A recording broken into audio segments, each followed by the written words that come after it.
Bismillahirrahmanirrahim. Assalamualaikum warahmatullahi wabarakatuh. Selamat siang, Bapak dan Ibu. Salam sejahtera bagi kita semua. Semoga kita dalam keadaan sehat walafiat dan dalam lindungan Tuhan Yang Maha Esa. Kami ucapkan selamat datang dan selamat bergabung dalam Technical Seminar PT Ditek Jaya dengan topik Highly Sensitive Detection of Porcine in Food for Halal Testing yang akan disampaikan langsung oleh Dr. Udi Jumhawan. Perkenalkan, saya Mulyana yang akan menjadi moderator pada Technical Seminar siang hari ini. Izinkan pada kesempatan siang hari ini, saya sedikit memperkenalkan sekilas mengenai PT Ditek Jaya.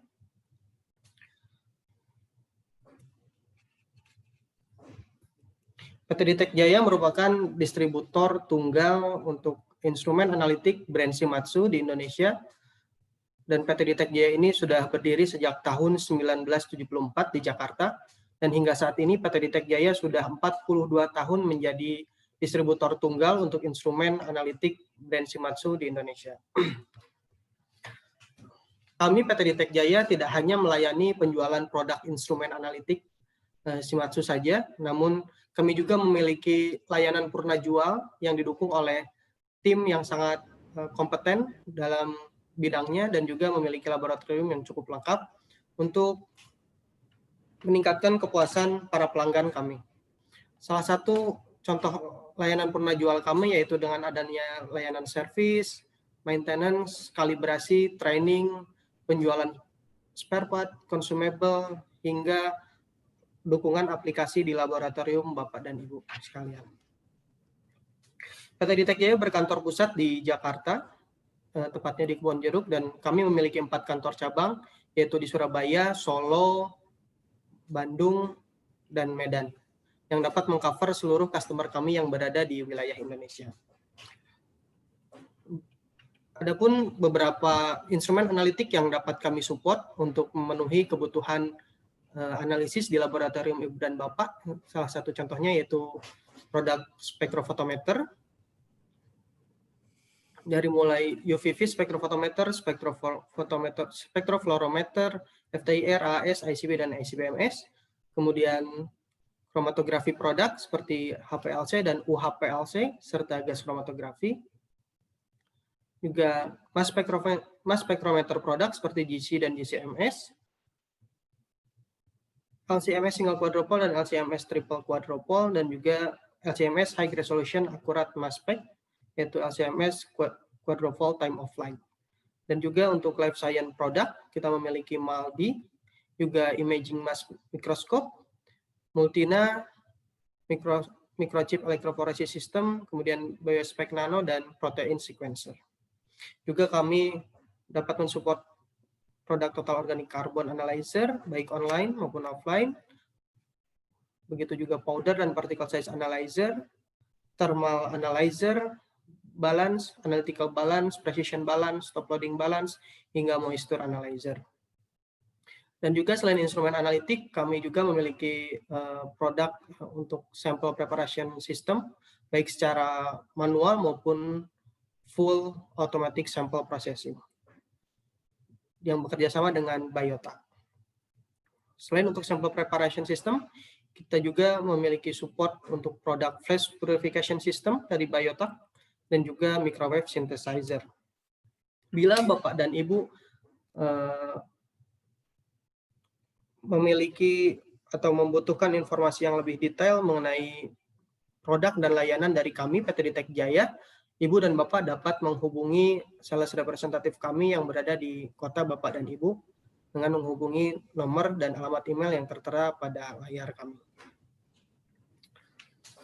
Baik, kita masuk ke sesi inti. Sebelumnya saya akan memperkenalkan pembicara kita pada siang hari ini. Nama lengkap beliau yaitu Dr. Udi Jumhawan.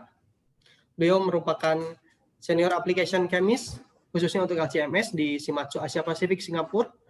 Dan selama ini beliau sudah mendevelop 2 application mengenai halal testing menggunakan LCMS, triple quadrupole, untuk mendeteksi dan mengkuantifikasi peptide marker dari pork meat dan pork gelatin. Dan juga beliau sangat experience dalam aplikasi metabolomic, food safety, drug impurity, dan forensik toksikologi.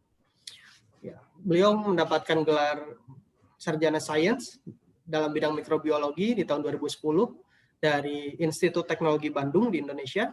Kemudian beliau mendapatkan gelar master dan PhD-nya di bidang bioteknologi, khususnya di metabolomic dari Osaka University, Jepang. Dan salah satu publikasi beliau yang sangat terkenal yaitu mengenai metabolomic approach dari kopi luwak dengan tema Selection of Discrimination Markers for Authentication of Asian Palm Civet Coffee luwak. Baik, Ibu dan Bapak, saya akan bacakan tata tertib mengenai dalam technical seminar ini. Yang pertama, semua peserta webinar dalam keadaan mute. Jika Bapak dan Ibu memiliki pertanyaan yang berkaitan dengan materi, nanti dapat disampaikan melalui window Q&A. Pertanyaan dari Bapak dan Ibu nantinya akan dijawab oleh pemateri, baik secara langsung via live answer maupun diketik di window Q&A. Atau Bapak dan Ibu juga dapat mengirimkan pertanyaan dengan cara mengisi form yang akan kami berikan pada kolom chat dan linknya sebagai berikut. Selain pertanyaan terkait materi yang disampaikan oleh pembicara kita siang hari ini, silakan Bapak dan Ibu dapat menyampaikan pada window chat. Baik, Bapak dan Ibu, kita masuk ke sesi utama yaitu sesi presentasi dari Dr. Udi. Baik, Dr. Udi, waktu dan tempat kami persilahkan. Terima kasih Pak Mulyana atas introduction-nya. So, saya mulai dengan presentasinya. Bisa terlihat slide saya ya. Oke. Assalamualaikum warahmatullahi wabarakatuh. Selamat pagi Bapak Ibu audiens. Terima kasih telah meluangkan waktu untuk mengikuti program webinar dari PT Ditek Jaya dan Shimazu Asia Pacific. Terima kasih pula untuk organizer yang telah memberi kesempatan baik kami untuk mengisi materi webinar kali ini. Saya Udi, Application Chemist dari Shimazu Asia Pacific. Saya akan sharing mengenai halal testing solution yang telah dikembangkan oleh Shimazu dan PT Ditek Jaya. Ada sedikit perubahan judul dan isi materi. Jadi kesempatan kali ini saya akan mendiskusikan materi halal testing bukan hanya dengan menggunakan alat LC-MS, tetapi juga instrumentasi yang lain. Jadi cakupannya lebih luas. Berikut outline presentasi yang akan saya bagikan, dimulai dengan overview mengenai halal testing, bagaimana peran laboratory test untuk halal testing, dan metode halal testing yang dikembangkan oleh Shimazu dan PT Ditek Jaya. Di antaranya melalui pendekatan general maupun pendekatan spesifik seperti untuk mengukur POC-lard atau mohon maaf lemak babi, protein dan gelatin babi, serta alkohol. Berdiskusi tentang halal testing tidak relevan tanpa mengaitkannya dengan isu pemalsuan makanan atau food adulteration. Secara umum, food adulteration dibagi menjadi 3 golongan, yaitu golongan pertama berdasarkan jenis spesies, misalnya pemalsuan kopi Arabica yang dikenal lebih mahal, yang telah dicampur dengan kopi Robusta yang lebih murah. Yang kedua berdasarkan lokasi asal produk, seperti green tea dari Jepang, Darjeeling tea dari India, atau kopi Blue Mountain dari Jamaika. Yang ketiga, tahapan tertentu pada proses produksi dianggap sebagai tahapan pemalsuan dalam tanda kutip karena akan mengubah karakteristik asal dari sebuah produk. Halal testing jatuh pada kategori ketiga di mana terjadi pencampuran sesuatu yang tidak halal atau tidak suci secara sengaja maupun tidak sengaja dalam proses produksi.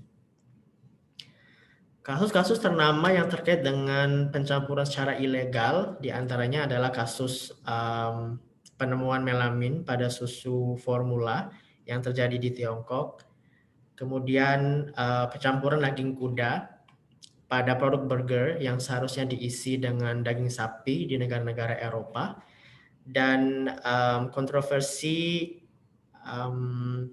mie samyang yang diduga mengandung POC DNA di Indonesia. Terutama pada kasus terakhir menggambarkan betapa pentingnya halal testing sebagai salah satu kriteria pada food safety inspection. Kasus pencampuran ilegal ini khususnya pada bahan makanan berdampak besar dari segi ekonomi maupun dari segi etika atau agama. Karena seperti yang kita tahu, untuk komunitas Muslim digalakkan untuk mengkonsumsi produk halal dan melarang penggunaan atau konsumsi produk yang mengandung material non halal. Untuk definisi halal, saya yakin Bapak dan Ibu pasti lebih paham. Jadi pada slide ini saya hanya akan menekankan pada kandungan yang menjadikan suatu produk menjadi tidak halal, seperti adanya trace dari daging babi atau byproductnya seperti gelatin dan lard atau lemak babi, adanya alkohol, darah, serta daging yang tidak diproses secara syariat Islam. Metode halal testing yang dikembangkan oleh Shimazu dan PT Ditek Jaya menekankan pada proses deteksi material dari babi serta byproductnya dan alkohol. Dikarenakan kandungan babi harus 0%, maka limit deteksi dari metode yang dikembangkan harus sekecil mungkin. Sementara rasio maksimum alkohol bervariasi antar negara. Berikut adalah gambaran umum mengenai proses sertifikasi halal dan peran tes laboratorium untuk halal testing. Inspeksinya dimulai dari bahan mentah, apakah berasal dari tanaman atau dari hewan. Jika berasal dari hewan, apakah diproses melalui syariat Islam atau tidak. Jika tidak, maka akan otomatis di-reject. Peran tes laboratorium diantaranya adalah untuk mengukur kandungan POC dan alkohol, senyawa-senyawa toksik atau yang berbahaya, dan senyawa aktif yang kemungkinan dapat berefek pada kesehatan.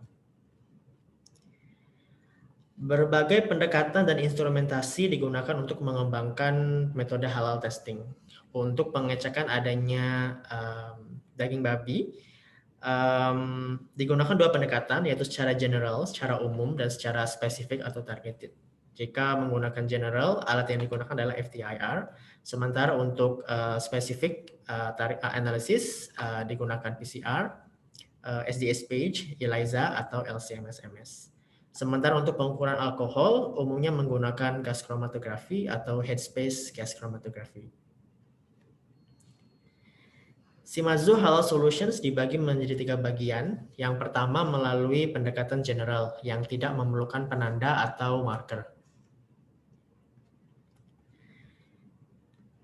Metodenya dikembangkan dengan menggunakan FTIR atau Fourier Transform Infrared. Contoh aplikasi menggunakan FTIR adalah untuk mencegah pemalsuan edible oil. Edible oil atau minyak komersil seperti contohnya adalah VCO atau minyak kelapa murni, minyak kelapa sawit, dan olive oil seringkali dipalsukan dengan mencampurkan minyak hewani termasuk lemak dari babi.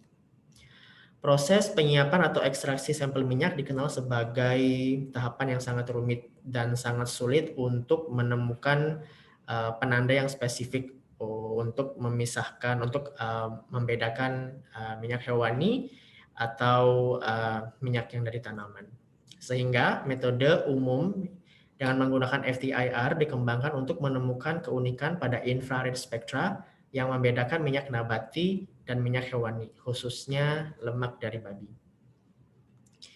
Berikut perbandingan contoh infrared spektra antara VCO atau minyak kelapa murni dengan lemak babi. Terdapat perbedaan pada 2 wilayah infrared yang ditandai dengan huruf A dan huruf B.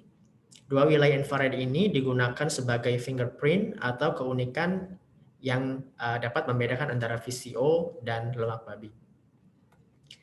Untuk memvalidasi metode FTIR dan tahapan kuantitasi, lemak babi atau pork lard dicampurkan pada sampel VCO dengan rasio mulai dari 0,5 sampai 30% berat per berat.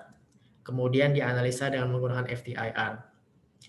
Proses kalibrasi atau regresi dilakukan dengan menggunakan metode PLS atau partial least square. Metode ini merupakan metode regresi yang dapat menghubungkan 2 data matrix, yaitu pada X adalah IR spektra dan pada aksis Y adalah rasio pencampuran antara VCO dengan lemak babi, yakni 0,5 sampai 30%.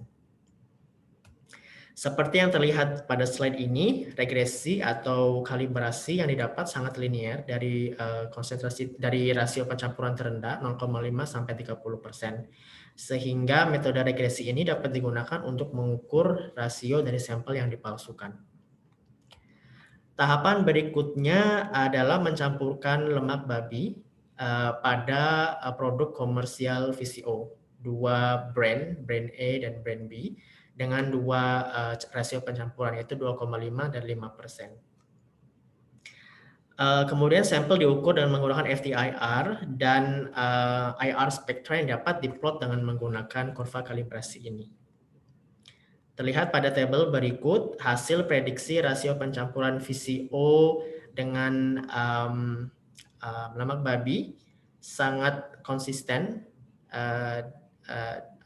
pada setiap repetisi dan mendekati rasio yang sebenarnya itu 2,5 dan 5%. Hasil ini mendemonstrasikan penggunaan FTIR untuk mendeteksi dan memprediksi rasio pemalsuan edible oil tanpa menggunakan penanda yang spesifik.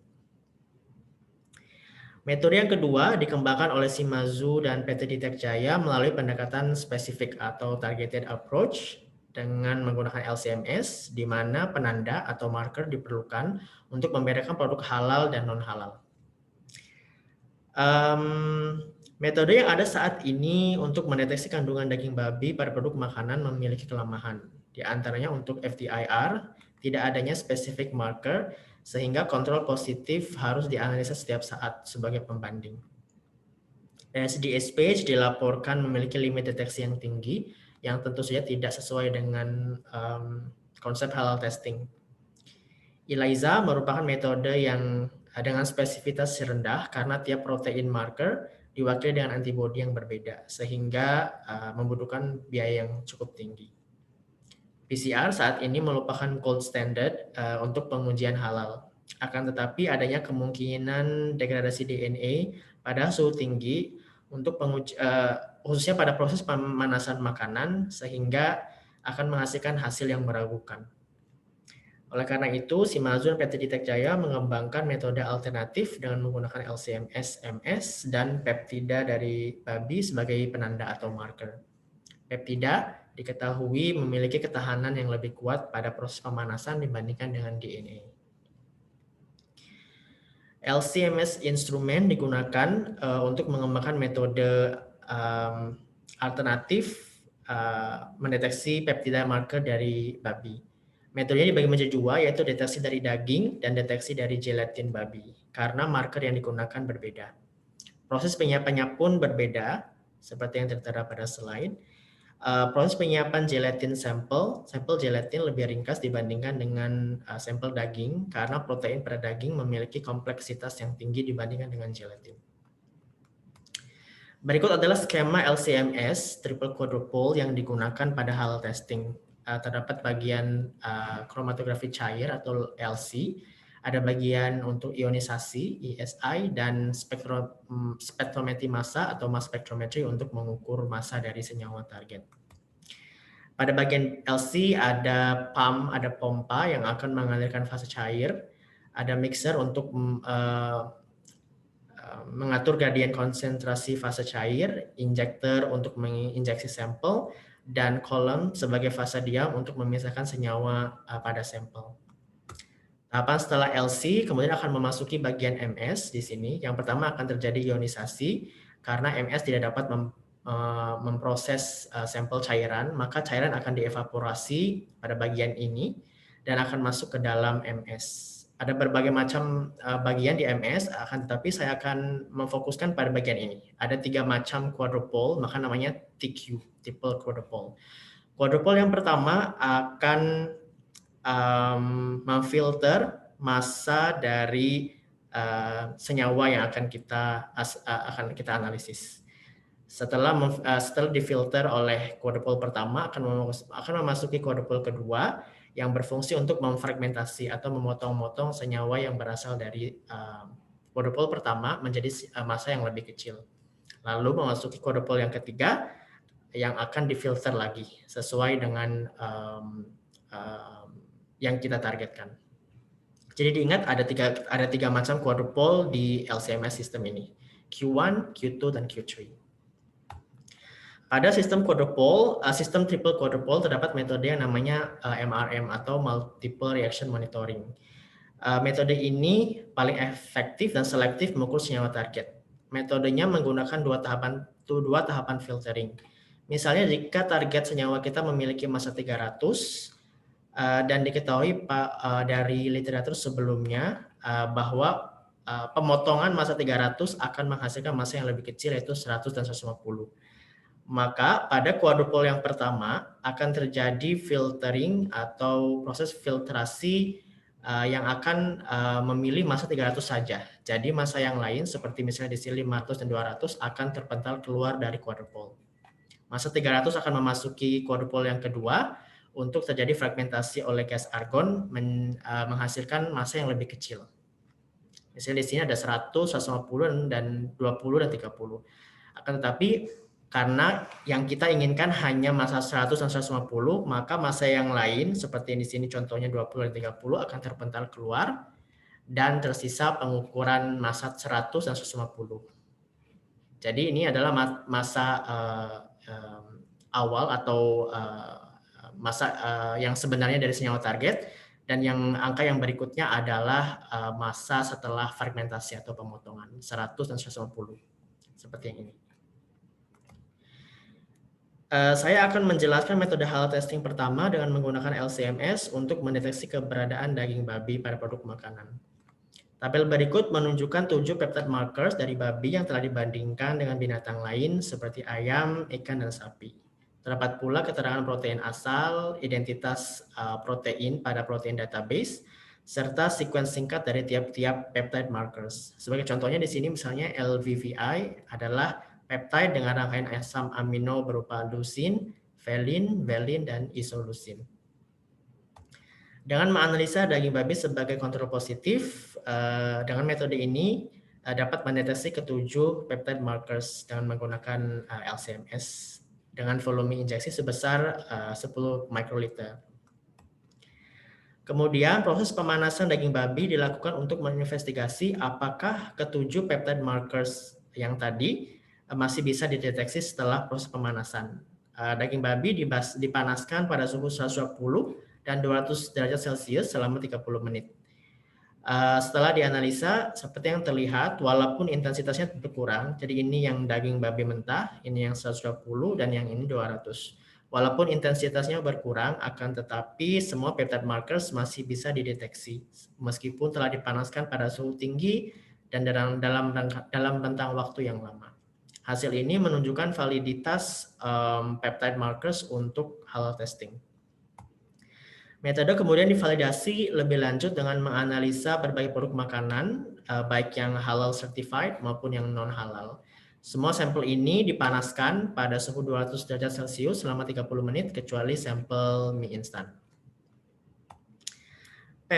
Sesuai ekspektasi, pada produk yang berlabel halal, tidak ditemukan adanya peptide markers dari babi. ND artinya not detected, jadi tidak dideteksi. Sementara itu, peptide markers dari babi ditemukan pada produk yang memang mengandung daging babi, contohnya bakso dari babi atau sosis dari babi, plus. Kemudian juga peptide marker ditemukan pada sosis ayam tanpa label halal. Hasil ini termasuk sesuai ekspektasi karena walaupun berasal dari ayam, sosis ini tidak berlabel halal karena kemungkinan proses penyiapannya bercampur dengan material yang non halal. Untuk produk mie instan, kandungan babi terdapat pada bagian bumbu atau seasoningnya. Analisa semi kuantitasi dari peptide markers dilakukan dengan mencampurkan daging babi pada berbagai macam rasio, yaitu 0,1 sampai 5%. Keempat, peptide markers setidaknya terdeteksi pada 3 rasio yang berbeda dengan limit deteksi 0,1%. Sementara keempat marker yang lainnya hanya dapat digunakan untuk uji kualitatif karena limit deteksinya tidak terlalu baik. Keempat peptide markers memiliki linearitas yang baik pada kurva kalibrasi. Hasil ini mengkonfirmasi kelayakan metode LC-MS untuk proses kuantitasi peptide markers dalam penentuan halal. dengan memiliki limit deteksi 0,1%. Metode yang kedua yang digunakan adalah yang dikembangkan untuk mendeteksi kandungan gelatin dari babi dan membedakannya dari gelatin dari sapi. Gelatin merupakan campuran polipeptida yang berasal dari hidrolisis kolagen. Jadi kolagen mengalami pengurangan air dan menghasilkan gelatin. Kebanyakan produk gelatin komersial berasal dari hewan seperti kulit babi, kulit ayam, tulang dan sendi sapi, serta kulit ikan. Gelatin ini juga kebanyakan ditemukan pada produk makanan, kosmetik, serta obat-obatan. Dibandingkan dengan hewan lain, gelatin dari babi dan sapi memiliki tingkat kesamaan yang sangat tinggi, sehingga metode LC-MS ini difokuskan untuk membedakan gelatin dari sapi dan babi. Penggunaan gelatin berbasis hewan ini tidak hanya berefek pada komunitas muslim, tetapi juga pada komunitas umum karena terkait dengan alasan kesehatan. Gelatin ini merupakan media yang dapat menyalurkan penyakit yang berasal dari hewan yang dapat berpindah ke manusia, serta berefek pada komunitas agama lain seperti Hindu yang melarang konsumsi produk dari sapi. Pada gelatin terdapat fenomena hidroksilasi asam aminoprolin di mana akan terjadi penambahan massa sebesar 16 poin. Jadi prolin awalnya 115 menjadi hidroksiprolin massanya menjadi 131. Contohnya pada peptide dari sapi dan babi ini awalnya memiliki massa yang berbeda 456 dan 448 karena memiliki satu perbedaan asam amino, alanin untuk babi dan serine untuk sapi. Akan tetapi jika terjadi proline hydroxylation pada gelatin dari babi, maka massanya akan sama sehingga menyulitkan untuk membedakan yang mana dari sapi dan yang mana yang dari babi. Oleh karena itu, spesifik peptide markers dari gelatin sapi dan babi butuh pemeriksaan yang ekstra untuk memilih spesifik marker. Berikut daftar peptide markers dari gelatin babi dengan label PG.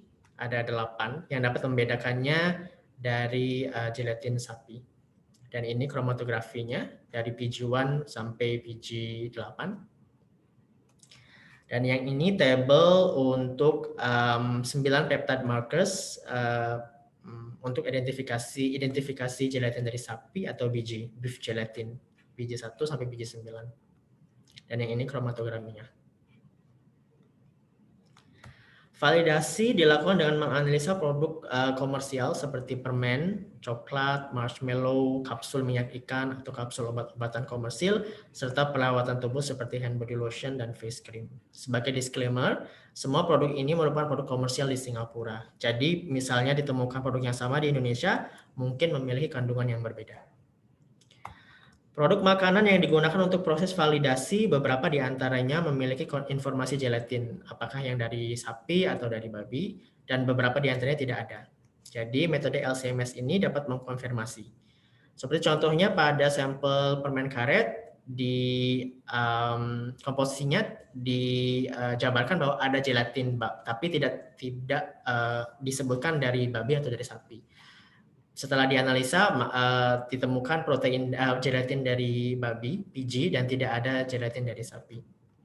Kemudian untuk sampel gummy bear contohnya, di sini juga tidak pada label ada gelatin, tapi tidak dijabarkan apakah dari sapi dari babi. Setelah LC-MS analisis, ditemukan gelatin dari sapi, PG. Dan selanjutnya. Analisa kapsul ikan dan kapsul obat komersil menunjukkan satu sampel hanya mengandung gelatin dari sapi, biji, dan yang kedua sampel yang lainnya memiliki kandungan gelatin dari babi, PG, dan gelatin dari sapi sekaligus. Untuk produk perawatan tubuh umumnya menampilkan hydrolyzed collagen pada komposisinya, bukan gelatin secara spesifik. Akan tetapi karena pada dasarnya hidrolisis kolagen akan menghasilkan gelatin, jadi produk-produk ini technically mengandung gelatin. Dan setelah analisa dengan menggunakan LC-MS, ditemukan beberapa produk memiliki kandungan gelatin dari babi, PG.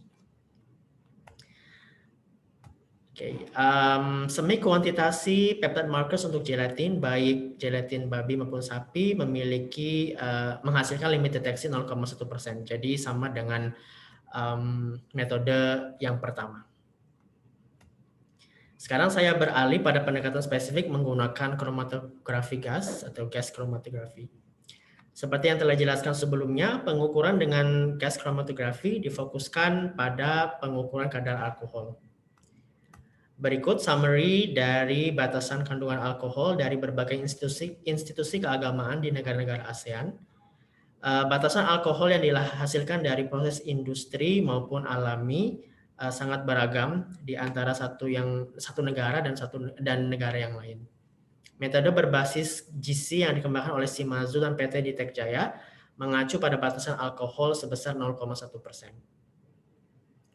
Alat yang digunakan untuk mengukur kadar alkohol diantaranya adalah gas kromatografi FID atau Flame Ion Detector, ada juga Headspace GC.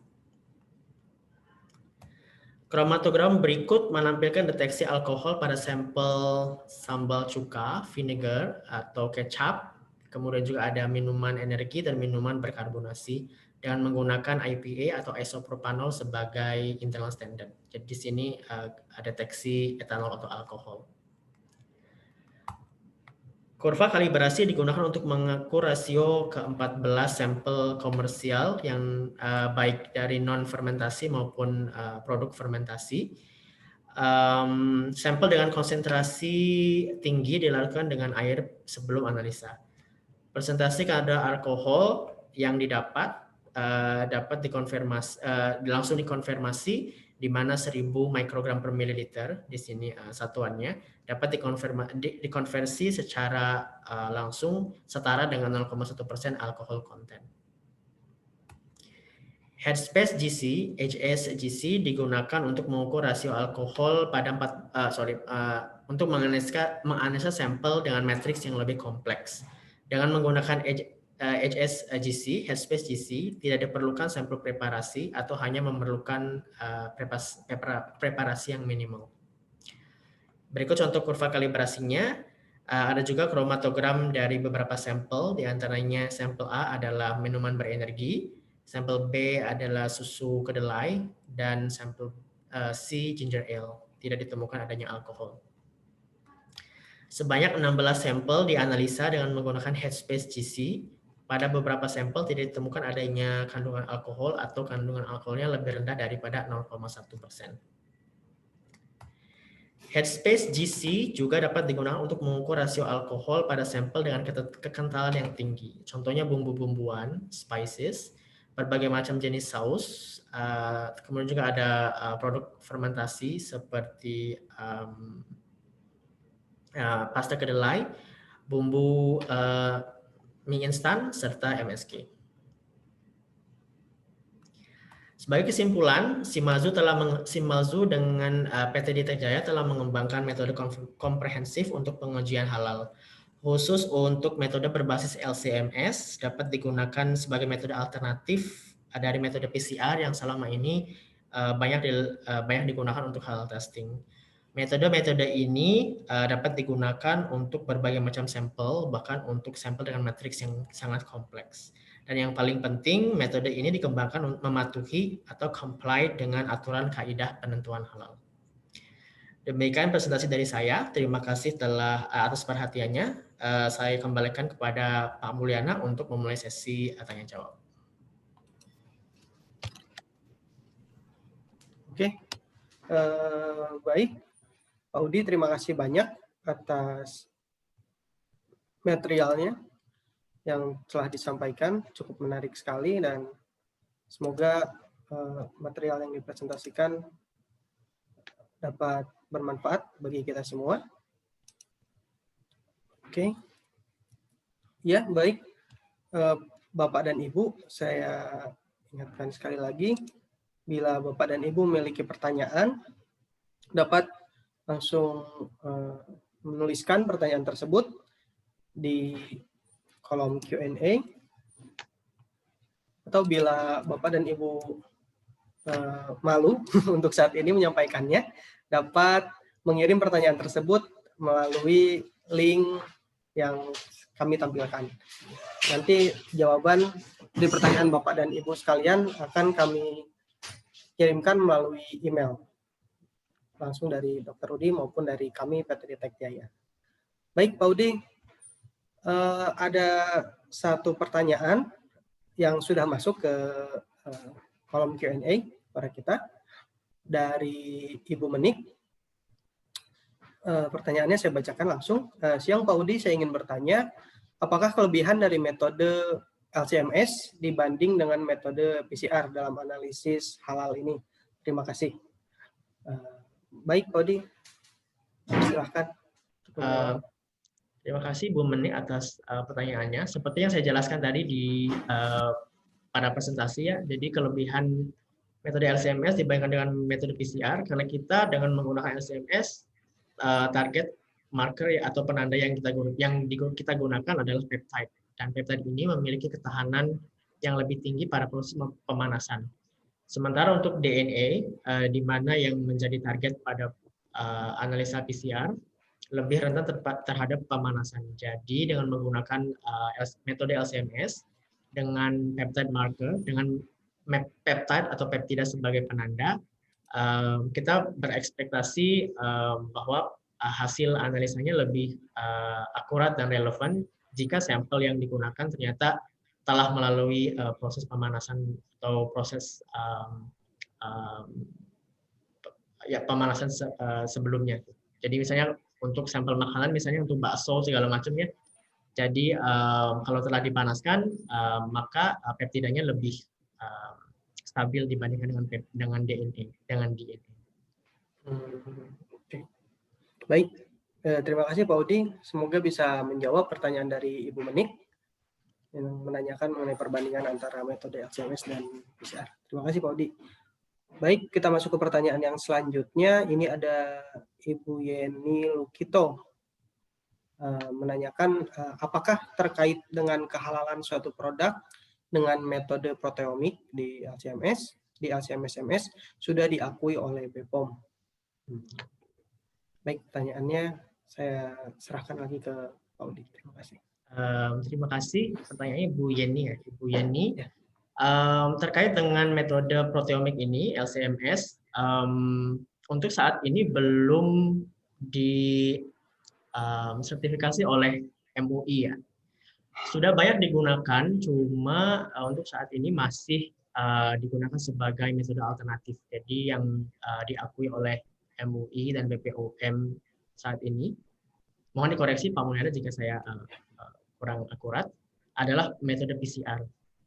Tetapi seperti yang saya jelaskan tadi, metode LC-MS dapat digunakan sebagai metode alternatif jika ternyata pengukuran dan menggunakan PCR kurang akurat karena misalnya sampelnya telah diproses sebelumnya, telah melalui proses pemanasan atau dan sebagainya. Maka LC-MS dapat digunakan untuk sebagai metode yang alternatif.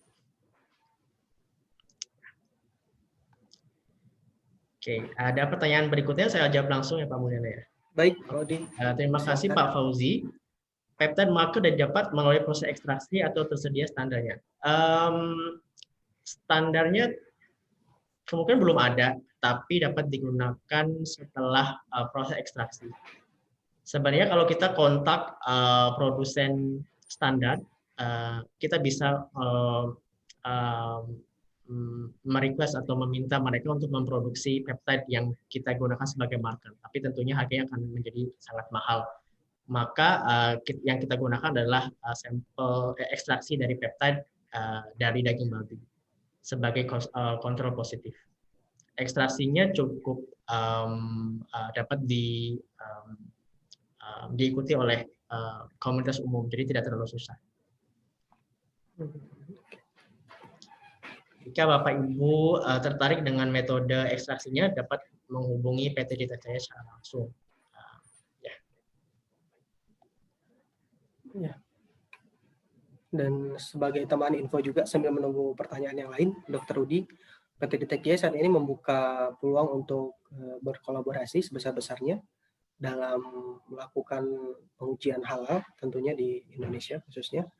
Jadi bila Bapak dan Ibu nanti akan melakukan atau beranjak menjadi laboratorium halal di Indonesia, kami PT Ditek Jaya sudah siap mensupport dengan metode yang sudah dicoba dan divalidasi oleh tim Pak Udi di Shimadzu Asia Pasifik.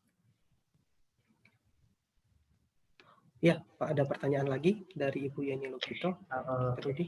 Ini metode ini sudah ada beberapa metrik pangan. Seperti yang saya jelaskan tadi, Bu, ada berbagai macam makanan yang kita telah analisa, mulai dari produk makanan yang langsung seperti sosis, bakso, produk makanan kering seperti mie instan, seperti itu.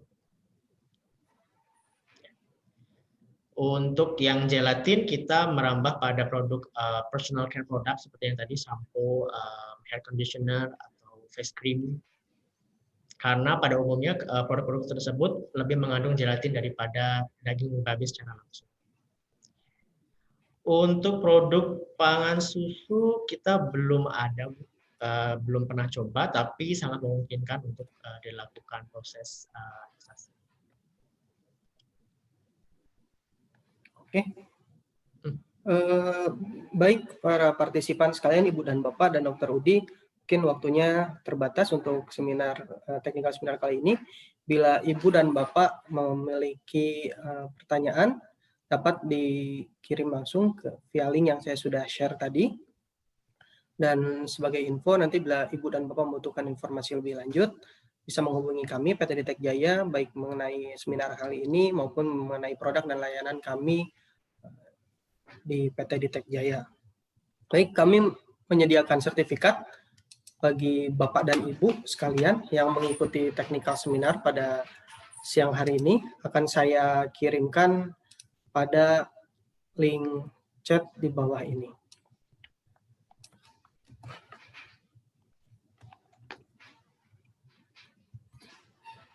Dan bila ada pertanyaan dari Bapak dan Ibu yang belum sempat disampaikan, dapat juga dikirimkan kepada kami melalui form yang saya kirimkan pada link chat di bawah ini juga. Baik, kami ucapkan terima kasih banyak kepada para partisipan dan tentunya kepada Dr. Udi Jumhawan atas sharing material presentasinya dan knowledge-nya yang sangat menarik bagi kita semua, dan mudah-mudahan semua dapat yang disampaikan dapat bermanfaat bagi kita khususnya. Dan kami PT Ditek Jaya memohon maaf sebesar-besarnya bila masih banyak kekurangan dan kesalahan selama berjalannya teknikal seminar ini. Sampai jumpa di teknikal seminar yang akan datang. Terima kasih. Kami tutup dengan pembacaan hamdalah, Dr. Udi. Alhamdulillahirrahmanirrahim. Terima kasih banyak semuanya. Terima kasih banyak atas partisipasinya. Wassalamualaikum warahmatullahi wabarakatuh. Terima kasih.